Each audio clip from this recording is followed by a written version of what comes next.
Bismillahirrahmanirrahim. Assalamualaikum warahmatullahi wabarakatuh.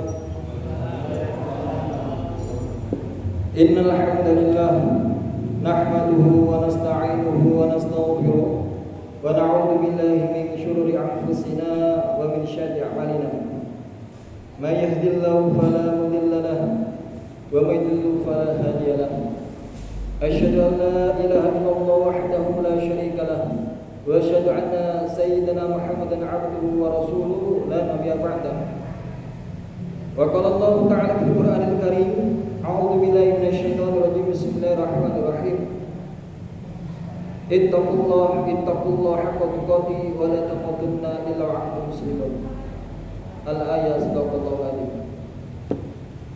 Bapak Ibu jamaah berbuka menjelang puasa, kajian Ramadan di Masjid Baitur Rahmat yang dimuliakan oleh Allah Subhanahu wa taala. Di dalam kesempatan kali ini izinkan kami untuk memberikan sedikit materi terkait tentang keistimewaan di bulan suci Ramadan, kajian teologis dan spiritual dalam Islam. Bahwa seandainya kalau kita menyadari betapa nikmatnya seorang hamba ketika berjumpa atau bertemu dengan tamu yang istimewa, tamu yang sangat mulia, yaitu bulan suci Ramadan. Kalau seandainya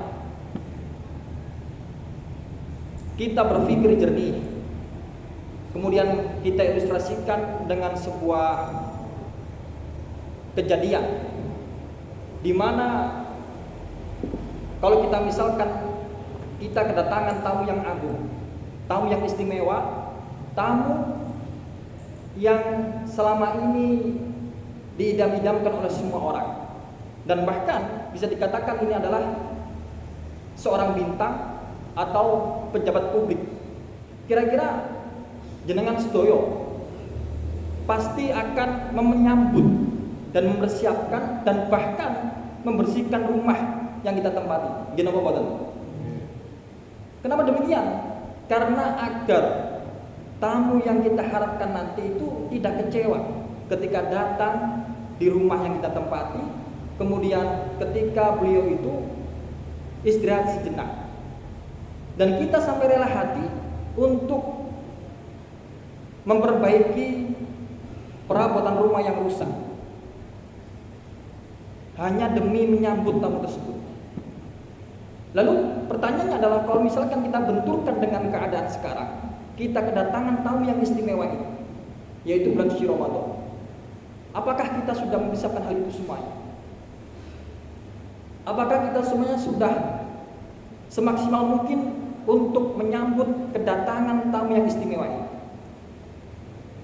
Kalau misalkan kita tidak tahu keistimewaan dalam bulan suci Ramadan, pasti kita akan menyambut dengan hal yang biasa saja, gitu Bapak.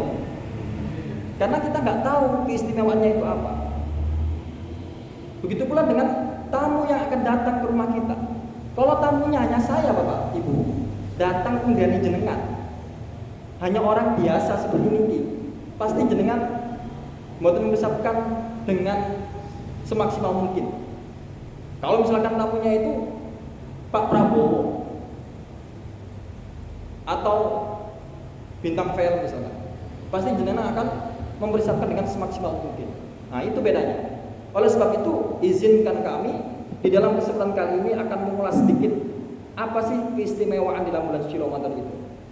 Kalau misalkan jenengan membuka kitab Riyadhus Shalihin karangan Imam Nawawi yang biasa kita kaji, itu bab tentang penjelasan puasa itu di bab nomor 353 sampai 357.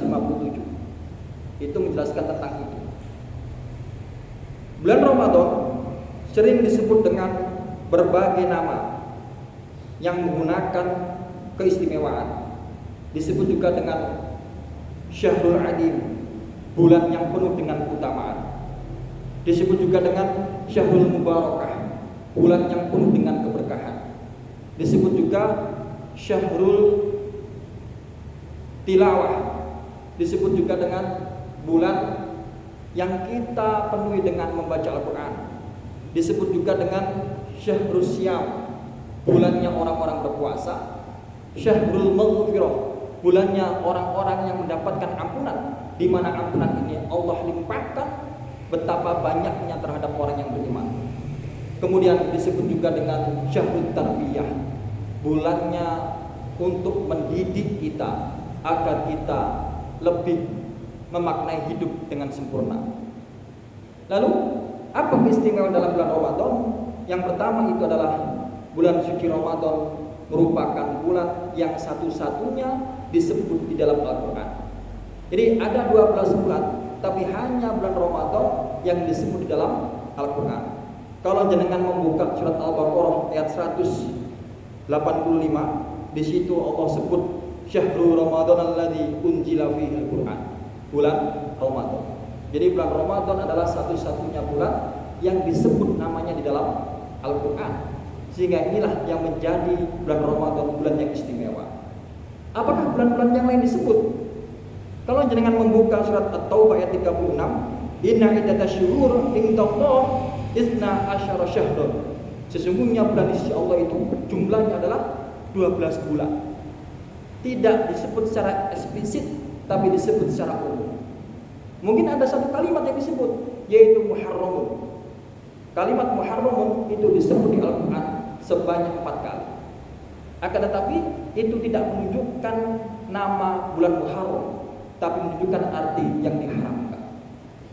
Seperti halnya kalau misalkan kita melihat ada 124.000 nama sahabat, akan tetapi hanya ada satu sahabat yang namanya disebut di dalam Al-Quran, yaitu Zaid bin Haritsah. Itu namanya disebut dalam Al-Quran. Sebagaimana kalau misalkan kita melihat surat Al-Ahzab ayat 37, falamma qada Zaidun, maka tatkala telah ditetapkan kepada Zaid. Kenapa Zaid itu disebut dalam Al-Quran? Yang pertama adalah dulu Bapak Ibu, zaman jahiliyah itu anak angkat itu seperti anak kandung, sehingga mendapatkan warisan. Kemudian mantan istri dari anak angkat itu tidak boleh dinikahi.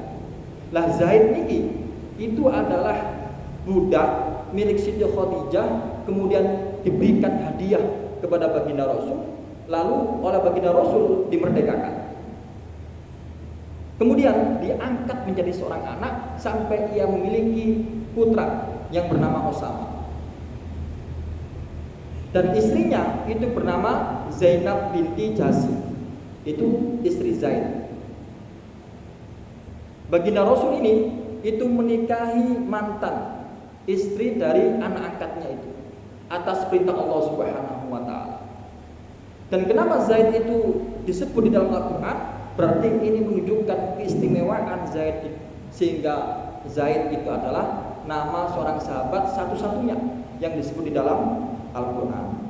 Kemudian hal ini juga mengajarkan kepada kita semuanya bahwa kemuliaan Zaid dan menjadi bukti Islam tidak membeda-bedakan antara satu dengan yang lainnya, tidak membeda-bedakan status sosial di antara kita semua. Ini kan poin penting yang harus kita pelajari, sehingga sesuatu hal yang disebut dalam Al-Quran itu adalah sesuatu yang paling istimewa, sesuatu yang sangat mulia. Makanya ia disebut di dalam Al-Quran, termasuk tentang Syahrul Ramadan, nama satu-satunya bulan yang disebut di dalam Al-Quran. Itu keistimewaan yang pertama. Kemudian keistimewaan yang kedua itu adalah ketika bulan Ramadan, maka pintu-pintu surga dibuka, pintu-pintu neraka ditutup, kemudian setan-setan itu dibelenggu. Ini hanya terjadi di dalam bulan suci Ramadan.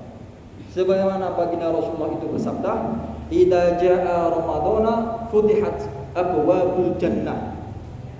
Apabila telah datang kepada kita semuanya, yaitu bulan suci Ramadan, maka futihat abwabul jannah, telah dibuka pintu-pintu surga. Jadi surga niku Bapak Ibu, kalau di dalam bulan Syawal sampai Syaban itu surga itu ditutup. Tapi kalau ketika masuk bulan Ramadan, maka pintu surga itu dibuka. Nah, pintu surga ini itu ada 8 pintu surga. Satu pintu surga lebarnya itu seperti kita berjalan selama 40 tahun. Baru kita ketemu ujung satu dengan ujung yang lainnya. Itu lebar dari pintu surga. Seperti kita berjalan 40 tahun. Jenengan nate berjalan 40 tahun terus tidak pernah berhenti. Mboten Pak ya. Pulau nate dari Griya Sumobito sampai Paring itu ngontel. Hampir 4 jam. Nunggu pun geger kula. Niku wae. Lumayan nggih. Niku padahal ngontel niku. Tasik sian kula napa nate belajar teng mriku niku. Habis lulus S1 niku pun rasane kewegel.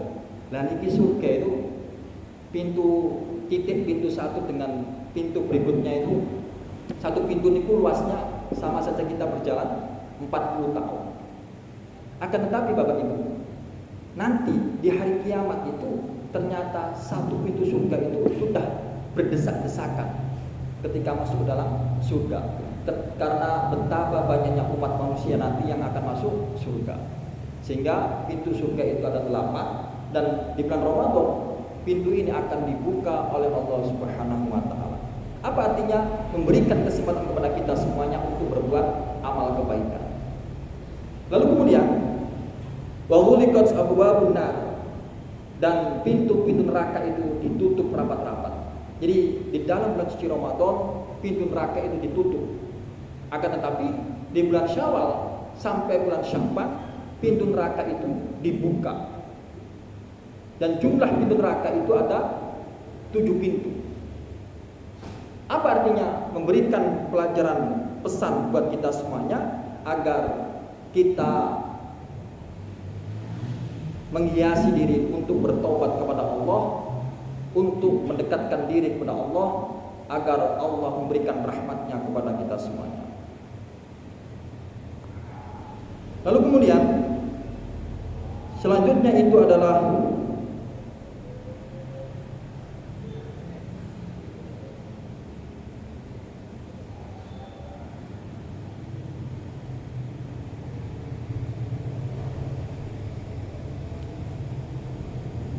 wasufidatis syayatin, dan syaitan-syaitan itu dibelenggu. Apa artinya? Kalau kita melihat penjelasan dari para ulama Bapak Ibu, ternyata makna dari syaitan-syaitan itu dibelenggu itu ada 2 hal yang harus kita cermati. Yang pertama itu adalah syaitan dari golongan jin, dan yang kedua itu adalah syaitan dari golongan manusia, yaitu kita sendiri. Adapun syaitan dari golongan jin itu di bulan suci Ramadan, kata para ulama, ketua-ketuanya syaitan itu dibelenggu. Jin-jin yang jahat-jahat itu diikat, sehingga memberikan kepada kita kesempatan untuk banyak-banyak beramal kebaikan karena tidak ada yang menggoda kita.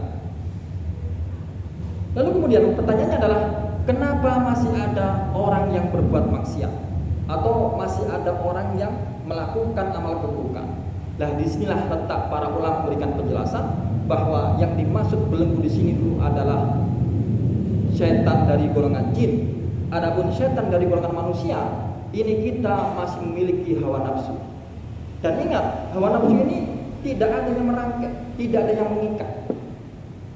Kalau seandainya di bulan suci Ramadan kemudian kita tetap melaksanakan amal keburukan, bisa jadi itu adalah merupakan tabiat karakter terhadap diri kita. Karena tidak ada yang menggoda Bapak Ibu. Dan itu kita masih melawan dengan hawa nafsu kita. Jadi hati-hati. Kalau kita menyadari di bulan suci Ramadan tetap melakukan amal keburukan, tetap rasani tonggo, tetap menjelek-jelekan orang, tetap mencaci maki orang, meremehkan orang, berarti bisa jadi itu adalah tabiat kita sendiri, karakter kita sendiri. Jangan menyalahkan setan. Karena di bulan Ramadan setan itu dibelenggu. Ini penjelasan dari para ulama. Dan ini yang kita tidak menyadari hal itu. Sehingga marilah dalam bulan suci ini kita hiasi dengan amalan-amalan kebaikan, sehingga nanti di akhir bulan Ramadan kita itu mendapat gelar takwa, la'allakum tattaqun, agar kita menjadi orang yang bertakwa. Lalu kemudian keistimewaan yang berikutnya yaitu adalah ada orang yang namanya terhapus dari papan surga, dan ada orang yang namanya terhapus dari papan neraka. Jadi di bulan suci Ramadan itu setiap hari Bapak Ibu, setiap hari itu ada nama seorang hamba yang terhapus di papan-papan surga. Kenapa demikian?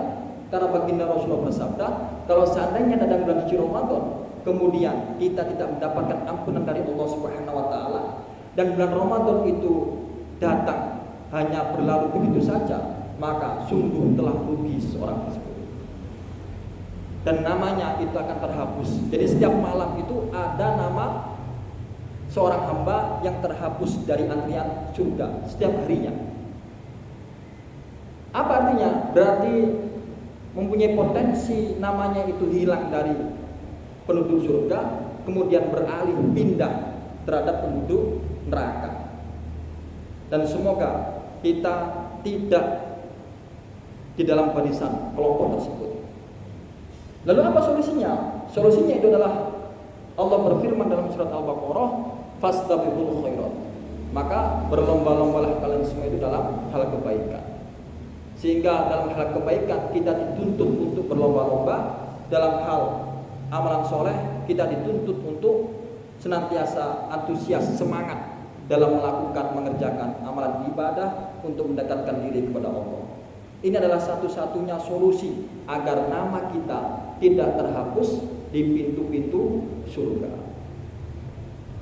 Lalu kemudian di bulan ini juga ternyata ada nama-nama manusia yang terhapus dari pintu-pintu neraka.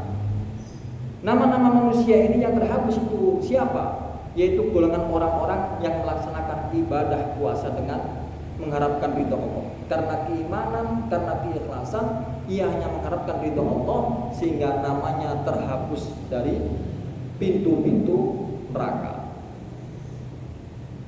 Kemudian tidak cukup sampai di situ Bapak Ibu, ternyata ia juga melaksanakan qiyamul lail atau sholat tarawih. Kemudian ia juga melaksanakan membaca Al-Quran di setiap harinya. Jadi amalan-amalan ibadah yang ia lakukan di bulan suci Ramadan itu juga membantu kita untuk menghapuskan nama-nama kita yang telah tercantum di dalam papan-papan neraka. Oleh sebab itu, jangan sampai kita ini kehilangan momentum bulan suci Ramadan, karena betapa banyak orang yang mengharapkan berjumpa di bulan suci Ramadan, berjumpa untuk bertemu dengan tamu yang istimewa, tapi ternyata Allah tidak menghendaki karena ia lebih dulu berpulang ke rahmatullah. Kalau kita melihat sejarah sahabat tabi'in Bapak Ibu, itu 6 bulan sebelum datangnya bulan suci Ramadan, beliau selalu berdoa agar dijumpakan, dipertemukan dengan bulan Ramadan. Kemudian 5 bulan berikutnya, 1 bulan setelah pasca melaksanakan ibadah Ramadan, beliau itu selalu berdoa kepada Allah agar amal ibadahnya selama bulan suci Ramadan itu diterima oleh Allah Subhanahu wa taala. Jadi itu kesungguhan para sahabat, kesungguhan tabi'in ketika berjumpa dengan bulan suci Ramadan itu sangat luar biasa, dan bahkan dipersiapkan kedatangan tamu istimewa itu 6 bulan sebelum datangnya. Nah, ini pertanyaan buat kita sedoyo. Apa kita sudah melaksanakan seperti itu? Kan ngoten ya. Nah, kalau belum, nah ini kan kita ada kesempatan. Maka kita hiasi hari-hari kita dengan amal ibadah. Kita hiasi hari-hari kita dengan mendekatkan diri kepada Allah Subhanahu wa taala. Lalu berikutnya yaitu keistimewaan keempat. Di bulan Ramadan ada yang namanya Lailatul Qadar. Inna anzalnahu fi Lailatul Qadar. Fi Lailatul Qadar. ada yang namanya malam Lailatul Qadar. Nah, para ulama itu berbicara tentang malam Lailatul Qadar itu ada dua penafsiran. Yang pertama adalah Lailatul Qadar turunnya Al-Quran. Nah, kalau kita melihat riwayatnya Ibnu Abbas itu terjadi di tanggal 17 Ramadan, atau kalau kita melihat riwayatnya Imam At-Tabrani itu terjadi di tanggal 24 Ramadan. Jadi satu bulan Ramadan itu yaitu di malam Lailatul Qadar turunnya Al-Quran, di mana Al-Quran ini dibawa malaikat Jibril, kemudian dikawal oleh para malaikat yang lainnya dari Lauhul Mahfuz, kemudian turun ke langit ke-7, ke-6, ke-5 sampai ke-1. Kemudian diletakkan di Baitul Izzah. Lalu kemudian turunlah ke bumi sedikit demi sedikit. Nah, kalau kita melihat sejarah turunnya Al-Quran itu kan ada dua macam, yaitu ketika berada di Mekah selama 10 tahun itu membahas tentang tauhid dan kesabaran di dalam ujian. Padahal kalau kata para ulama Bapak Ibu, kesabaran dalam hal ujian itu sabar yang paling rendah. Jadi kalau kita seandainya diuji oleh Allah Subhanahu wa taala dengan kehidupan yang sulit, misalkan baik secara ekonomi, baik secara pekerjaan, baik secara berumah tangga, atau baik secara hubungan sosial, itu merupakan ujian yang paling rendah kata para ulama. Di atas itu ujiannya itu adalah kesabaran di dalam menjalankan perintah Allah Subhanahu wa taala. Termasuk puasa. Puasa ini kan kita menjalankan dengan penuh kesabaran. Kita puasa berapa lama, Pak? Dalam sehari. Menahan nafsu ini, lapar dan dahaga. Jenengan nanti niku kalkulasi itu. Kan sekitar 14 jam. Jam 4 terakhir berbuka, kemudian jam 6 nanti kita berbuka.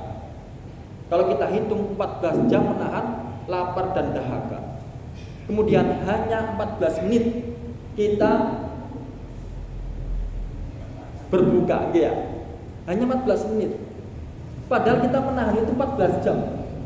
14 menit rasa itu hilang, dahaga itu hilang, bugar kembali, segar kembali, lemas itu hilang. Apa artinya? Berarti kenikmatan dunia itu hanya sedikit. Kolilum sedikit lah, bukan kata. Hanya 14 menit kita menahan lapar dahaga 14 jam, tapi dibalas dengan 14 menit hal itu semua sudah hilang. Nah, kalau misalnya kita menemukan hal itu, berarti memang kehidupan dunia ini sangat sedikit sekali. Nah itu kalau di Mekah itu 10 tahun, itu Quran turun di sana. Lalu kemudian ketika di Madinah, Al-Quran ini turun selama 13 tahun. Dan ayat yang turun pada waktu itu membahas tentang hukum syariat, membahas tentang amalan-amalan ibadah, kemudian membahas tentang hubungan sosial. Itu ketika berada di Madinah. Baru setelah itu, pasca setelah itu 81 hari kemudian baginda Rasulullah SAW itu meninggal dunia. Ini konsep Lailatul Qadar yang pertama menurut para pandangan ulama.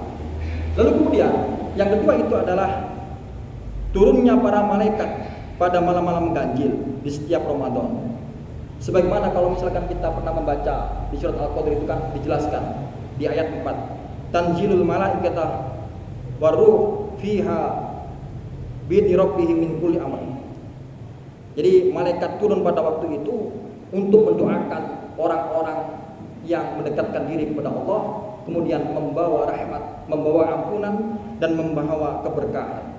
Jadi malaikat turun ke bumi untuk memberikan itu semuanya kepada hambanya yang mau mendekatkan diri kepada Allah Subhanahu wa taala di malam Lailatul Qadar. Lalu malam Lailatul Qadar itu terjadi di tanggal berapa? Kata ulama mengatakan terjadi di malam-malam ganjil, malam ke-21, ke-23, ke-25, ke-27, ke-29. Akan tapi kalau misalkan kita mampu untuk melaksanakan 10 hari penuh, maka itu lebih baik Bapak Ibu.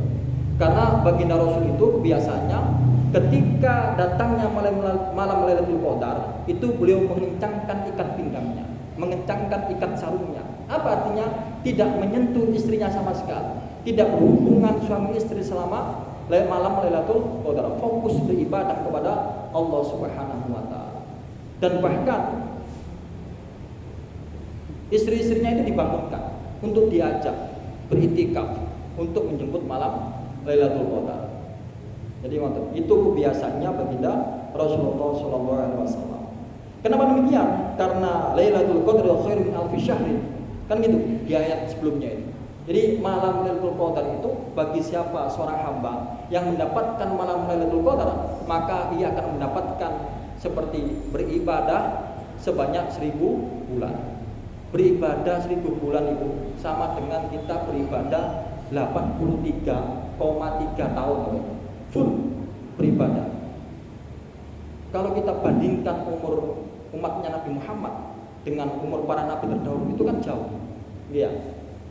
Jadi Allah berikan keistimewaan di bulan suci Ramadan ini agar kita mendapatkan kenikmatan itu semua. Kalau jenengan ngersani, umurnya Nabi Adam itu 930 tahun. Umurnya Nabi Adam. Umurnya Nabi Nuh itu riwayat Ibnu Abbas itu 1780 tahun. Di dalam Al-Quran penjelasan tentang 950 tahun itu kan berdakwah untuk menyebarkan syariat Islam. Lah, konsep kesabaran yang paling tinggi itu adalah sabar di dalam dakwah, sabar dalam menyampaikan agama Allah. Meskipun kita hanya menyampaikan satu huruf, balighu anni walau ayat, sampaikan walaupun satu ayat, itu sudah termasuk dalam konsep dakwah. Kayak jenengan misalkan pulang ke Rio menyampaikan hal ini kepada saudara, sahabat, tetangga, meskipun itu tertolak, itu sudah nilainya pahala dakwah. Dan nilai sabar yang paling berat, yang paling tinggi itu adalah nilai pahala berdakwah. Nabi Nuh ini berdakwah selama 950 tahun, tapi tidak ada orang yang mau beriman kepada Nabi Nuh, hanya 80 orang. Dan bahkan putranya Kan'an dan istrinya Waligah menolak dakwahnya itu. Menolak. Sehingga Allah kirimkan mengutus Nabi Nuh untuk membuat kapal, kemudian datanglah taufan banjir bandang itu. Dan Nabi Nuh itu umurnya 1780 tahun. Kalau Nabi Musa 120 tahun. Kalau Nabi Harun 123 tahun. Dan bahkan kalau panjenengan nate membaca kisah Israiliyat. Kisah Israiliyat itu kan kita tidak boleh percaya 100%, tapi juga tidak boleh mengingkari. Tapi umatnya Nabi Musa itu kalau ibadah Bapak Ibu, itu kuatnya luar biasa. Dan bahkan pernah diceritakan ketika mereka itu berzikir, itu 3 hari 3 malam tanpa keluar dari tempatnya ia berzikir kecuali buang hadas. Itu air yang ada di sekitarnya itu menjadi manis karena efek dari zikirnya. Kita kan tidak mampu Pak untuk melakukan itu. Kalau mau sakit, paling mentok 4 jam kalau itikaf ya. Ini kan muat-muatkan 5 jam. Itu 3 hari 3 malam tidak beranjak dari tempat duduknya sampai berubah airnya menjadi manis. Nah kalau kita bandingkan dengan ibadah mereka itu kan tidak ada apa-apanya. Cuman Allah berikan Ramadan kepada umat Nabi Muhammad yang namanya Lailatul Qadar. Nabi Yakub umurnya itu 147 tahun. Nabi Yusuf 110 tahun. Putra dari Nabi Yakub. Nabi Ibrahim umurnya 175 tahun. Nabi Ismail putranya itu umurnya 137 tahun. Nabi Isa umurnya 33 tahun.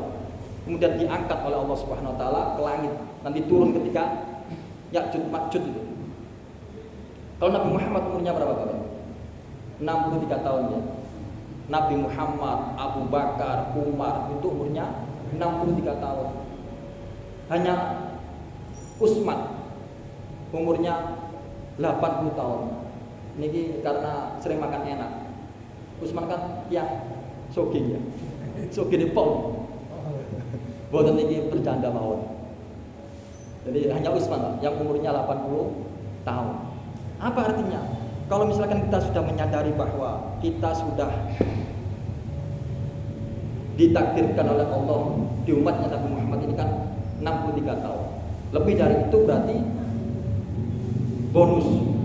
Nah, kalau misalkan kita sudah menyadari itu semuanya, marilah kita senantiasa memanfaatkan momentum kali ini untuk mendekatkan diri kepada Allah. Lebih-lebih ketika kedatangan malam Lailatul Qadar. Karena ketika kita mendapatkan malam Lailatul Qadar, Bapak Ibu, itu kita sama dengan beribadah 83,3 tahun. Nah, kalau jenengan dapat 10 kali, itu berarti jenengan beribadah 830, berarti 860 tahun tidak berhenti. Jadi bisa mengalahkan umatnya Nabi Musa, umatnya Nabi Ibrahim, umatnya Nabi Yakub, umatnya Nabi Yusuf. Nah, itu adalah salah satu bentuk keistimewaan dalam bulan suci Ramadan. Lalu kemudian di dalam bulan suci Ramadan itu kitab-kitab Allah telah diturunkan. Seperti halnya suhuf Nabi Ibrahim itu diturunkan di 1 Ramadan. Kemudian kitabnya Nabi Musa yaitu Taurat diturunkan di tanggal 6 Ramadan. Kemudian kitab Zabur Nabi Daud itu diturunkan pada tanggal 12 Ramadan. Kemudian Injil kitabnya Nabi Musa diturunkan pada kitabnya Nabi Isa. Injil Nabi Isa diturunkan pada tanggal 18 Ramadan. Kemudian Al-Quran kitabnya Nabi Muhammad itu diturunkan pada tanggal 17 Ramadan, dan ada pendapat yang mengatakan diturunkan pada tanggal 24 Ramadan. Bapak Ibu rahimakumullah, perlu kita sadari bahwa karena hal itulah yang menjadikan kita berpikir untuk menghiasi diri ini dengan tilawah. Karena bulan Ramadan disebut juga dengan syahrul tilawah. Kenapa demikian? Kita paham bahwa Al-Quran itu diturunkan di bulan suci Ramadan, sehingga kebiasaan baginda Rasul, Bapak Ibu, itu ketika bulan suci Ramadan beliau ini tadarus bersama malaikat Jibril. Jadi baginda Rasulullah itu membaca, malaikat Jibril menyimak. Berikutnya malaikat Jibril membaca, baginda Rasul menyimak. Jadi ini landasan dasar ketika kita bulan suci Ramadan saling menyimak. Jenengan saged simak-simakan dengan istri jenengan ketika di rumah. Saged ngoten napa dengan putranya untuk membaca Al-Qur'an. Tapi suatu ketika ternyata malaikat Jibril itu pernah turun lagi ke dunia untuk meminta kepada baginda Rasul membaca Al-Qur'an lagi. Jadi terakhir sebelum baginda Rasul ini baginda Rasul sudah merasa bahwa ajalnya sangat dekat. Karena tidak biasanya malaikat Jibril ini turun ke dunia meminta untuk membaca Al-Quran lagi bersama baginda Rasul. Jadi di akhir hayatnya baginda Rasul itu 2 kali membaca Al-Quran. Kemudian Jibril menyimak, kemudian Jibril membaca Al-Quran 2 kali, khatam nih, kemudian baginda Rasul menyimak. Nah, pertanyaannya adalah kita sudahkah membaca Al-Quran? Berapa juz dari hari kelima nih, hari kelima nih. Kalau kita melihat kebiasaan para sahabat dan sahabat tabi'in atau para ulama salafus saleh, misalkan kita ambil contoh yaitu Utsman bin Affan, itu di dalam bulan suci Ramadan itu beliau 3 hari khatam sekali, termasuk gurunya Imam Syafi'i yaitu Imam Nawawi, gurunya Imam Syafi'i, Imam Boten.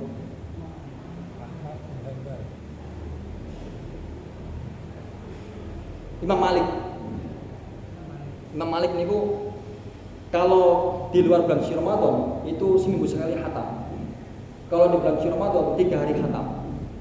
Lalu Imam Syafi'i itu di luar bulan Ramadan 2 hari sekali khatam. Kalau dalam bulan suci Ramadan 1 hari khatam 2 kali. Sehingga dalam bulan suci Ramadan beliau itu tidak menerima undangan dakwah kayak ngeten, Mbak. Fokus ibadah. Kalau ngoten niku nek kula baca kisah ngoten niku berharap suatu saat dan semoga kita sedaya ngoten ya. Amin. bulan Ramadan saged umroh. Ya, fokus bulan Ramadan saged umroh sedaya ya. Terus beribadah mriku. Jadi mengikuti itibaknya Imam Syafi'i. Ini Imam Syafi'i itu ngoten. Jadi bulan suci Ramadan beliau lebih dahsyat. Kalau Imam Ahmad bin Hambal niku niki ketika hari-hari biasa itu 3 hari sekali khatam. Kalau Imam Ahmad bin Hambal. Kalau di bulan suci Ramadan 1 hari khatam sekali. Niku ibadahnya ngoten ketika menyambut bulan suci Ramadan. Nah, inilah kalau kita misalkan sudah memahami bagaimana baginda Rasul, bagaimana para sahabat, kemudian bagaimana tabi'in ketika datangnya bulan Ramadan, karena bulan Ramadan juga disebut dengan syahrul tilawah, mereka hiasi dengan beribadah kepada Allah Subhanahu wa taala. Bapak Ibu rahimakumullah, berikutnya yaitu bahwa bulan Ramadan itu disebut dengan pahala puasa akan menjadi teman ya kita di alam kubur. Karena apa? Karena baginda Rasulullah bersabda, asyamu junnatun. Puasa itu bisa menjadi perisai baik di dunia maupun di akhirat. Di dunia akan membentengi kita dari perbuatan kemungkaran ya, karena nafsu kita ditekan habis. Di akhirat nanti puasa itu akan membela kita di hadapan Allah Subhanahu wa taala. Dan bahkan di hari kiamat nanti Bapak Ibu, puasa itu akan menjadi pengacara, lawyer. Jika seandainya kita itu kesusahan pada hari kiamat, maka puasa berkata kepada Allah, ya Rabb, izinkan saya memberikan syafaat kepada hamba tersebut. Dikarenakan apa? Karena hamba ini ketika di dunia ia rela menahan lapar dan dahaga untuk menjalankan ibadah puasa. Jadi ibadah puasa itu ibadah yang sangat luar biasa Bapak. Dan Allah berfirman dalam hadisnya baginda Rasul bahwa nanti urusan pahala puasa karena seorang hamba itu berpuasa karena aku, maka pahalanya itu adalah urusan saya. Dan bahkan kata para ulama, kalau seandainya pahala puasa ini ditimbang, maka timbangannya itu tidak kuat, patah. Karena begitu beratnya ibadah puasa. Karena tidak ada limitasinya nilainya. Jadi kan kalau misalkan meresani pahala sholat jamaah itu berapa? 27 rakaat kan? 27 derajat ya. Kalau pahala orang yang sedekah kan dilipat gandakan 70 kali lipat. Kalau di bulan Ramadan sampai 700 kali lipat. Tapi kalau pahala orang yang berpuasa tidak ada nominalnya. Karena puasa itu niatnya untuk Allah Subhanahu wa taala. Jadi pahala itu nanti ada 5 hal Pak untuk menemani kita di alam kubur. 1, pahala orang yang sholat dan pahala orang yang sedekah itu berada di sisi kanan kita. Ya, pahala orang yang sholat, pahala orang yang sholat dan pahala orang yang puasa itu berada di sisi kanan kita. Kemudian pahala orang yang puasa itu berada di sisi kiri kita. Kemudian pahala orang yang melakukan amalan soleh secara keseluruhan itu berada di kaki kita. Dan hanya ada satu pahala yang tidak mau berhenti Pak, mengunyur-unyur terus, yaitu pahalanya orang yang membaca Al-Quran. Itu pahalanya itu mengunyur-unyur, bukan kurang berhenti. Jadi sejauh mana kita membaca Al-Quran, sebanyak mana kita membaca Al-Quran, maka pahala itu akan mengitari kita.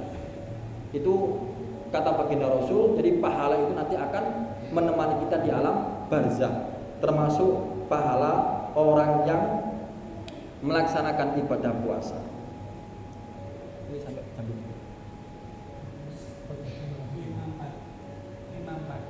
Tasik nih.